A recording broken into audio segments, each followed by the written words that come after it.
How's it going? My name is Daniel and I wanted to talk to you today about how to change your vehicle's tire. Now, it's estimated that there is a punctured tire every 7 seconds in the US, and that adds up to 220 million a year.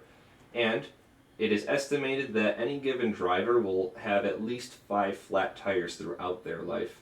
However, according to cheapcarinsurance.com, less than 50% of today's drivers are comfortable changing their tire. And that's a pretty big deal. So what do I want to cover today? Well, I wanted to go over what the tools required are, what are the steps to changing your tire, and what are some final safety things to keep in mind. Myself, I'm not actually an auto mechanic. I have grown up, however, working with cars, with both my stepdad and father restoring classic vehicles, and I personally have changed a lot of tires in my life. So the first thing I wanted to cover today is the required tools. Namely, you're going to need a tire iron or a socket and an impact gun, something to get the lug nuts off of the vehicle. Most vehicles will come with a tire iron, such as my truck, which came with this one here. The next thing you're going to need is a jack. Now, this is the scissor jack that comes with my truck, and it is always in my truck. However, I don't like scissor jacks. You'll notice that it's very narrow, so that means it's very prone to falling over. So, what I do prefer is a hydraulic jack. And this one right here comes in a nice little case that I have off screen, and I can keep it in my truck, and it is a lot more stable. As you can see, it's a lot wider than a scissor jack is.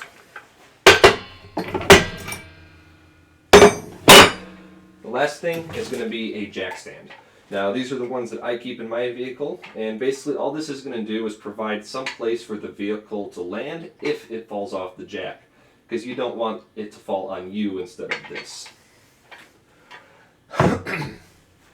So now that we have all the tools gathered up, what are the actual steps? Well, the first thing you're going to do is make sure that the vehicle is completely turned off with the key outside of the ignition and put the vehicle into park. Again, you don't want the vehicle rolling while you're working on it. Once that's done, you can lift it up. If you're not sure where to lift up the vehicle from, your owner's manual in the glove box typically should have these instructions, or you can always get a copy online if you don't have yours anymore. Once you lift it up, you're going to slide one of your jack stands underneath the frame of the vehicle. Again, you can look in the owner's manual to know exactly where it's safe to do so. And with that, you have the vehicle lifted and safetied in case it falls off the jack. Next, you're going to remove the lug nuts. There's no particular order to this, just remove them. There should be typically 4 or 5 depending on the vehicle, sometimes even more. Remember the old mnemonic though, righty-tighty, lefty-loosey. Once this is done, you can lift up the tire and slide it off of the wheel studs, and it is time to put the new tire on. Same operation, reverse order. Now when you're putting the lug nuts back on, you can't just put them on in a circle. You have to use a star pattern. So once the tire is on, you would tighten one, and you would tighten them in a pentagram pattern there. If you only have 4 wheel nuts on your vehicle, then it's the same thing, it's just with an X pattern instead. Once that's done, it's time to remove the jack stands and lower the vehicle, and with that, you have changed the tire on your vehicle. Now, there are some safety aspects that I do want to bring to your attention.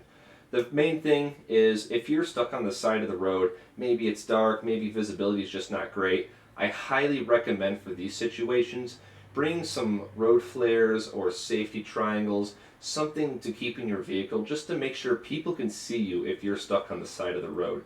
You don't want to get hit by a car.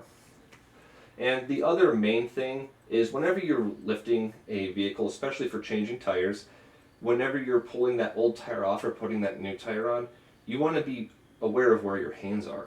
If you grab the tire from underneath, if that vehicle falls, it's going to crush your hands. Same thing if you grab it from the top, it's going to fall on your hand. You want to lift the tires from the sides.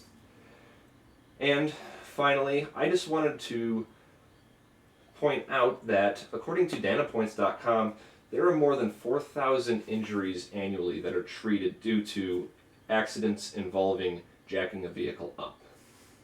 And the reason this is important is they're avoidable. As long as you follow safety procedures, you can safely, easily, and quickly change your vehicle's tire. So if you want to save a little bit of money, perhaps a little bit of time instead of calling a tow truck, you can practice at home changing your own tire. And if you follow the proper safety procedures, you can do so safely. Thank you and have a wonderful day.